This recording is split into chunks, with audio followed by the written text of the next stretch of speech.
Iran সংকট বিশ্বব্যাপী বিমান চলাচলে গুরুতর ব্যাঘাত তৈরি করেছে। মার্কিন এবং ইসরায়েলি হামলা এবং ইরানের পাল্টা ক্ষেপণাস্ত্র হামলার জেরে বিশ্বজুড়ে বিমান চলাচল মুখ থুবড়ে পড়েছে।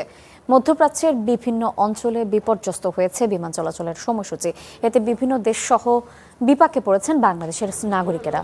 ফ্লাইট ম্যাপের তথ্য বলছে, ইরান, ইরাক, কুয়েত, বাহরাইনের আকাশে কোনো বিমান উড্ডয়ন করছে না। সৌদি আরব, দুবাই, দোহা সহ মধ্যপ্রাচ্যের প্রধান বিমানবন্দরগুলো বন্ধ করে দেওয়া হয়েছে। এতে বিপাকে পড়েছেন সৌদি আরবে যাওয়া হজযাত্রীরা।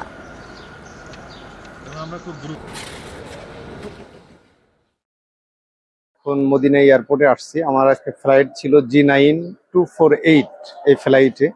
এসে শুনতেছি ক্যান্সেল করে দিছে এরা ফ্লাইট। এখন কবে এটা চালু হবে এটার কোনো নিশ্চয়তা নেই, এরাও কোনো নিশ্চয়তা দিচ্ছে না। এখন কথা হলো যে তাহলে আমরা এই যে হাজিগুলো নিয়ে এখন যে হোটেলে রাখবো, হোটেল ভাড়া, খানা, এগুলো কিভাবে বহন করব আমরা, এবং কবে দিবে এটারও কোনো নিশ্চয়তা নেই।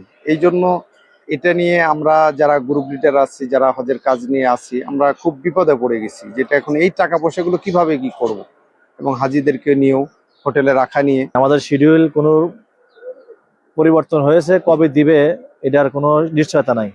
আমরা এখানে অফিসে জিজ্ঞাসা গিয়েছিলাম, ওরা বললো যে বন্ধু যুদ্ধ না থামবে এবং কাতার থেকে যে বন্ধু কল না আসবে সে বন্ধু কোনো নিশ্চয়তা নাই।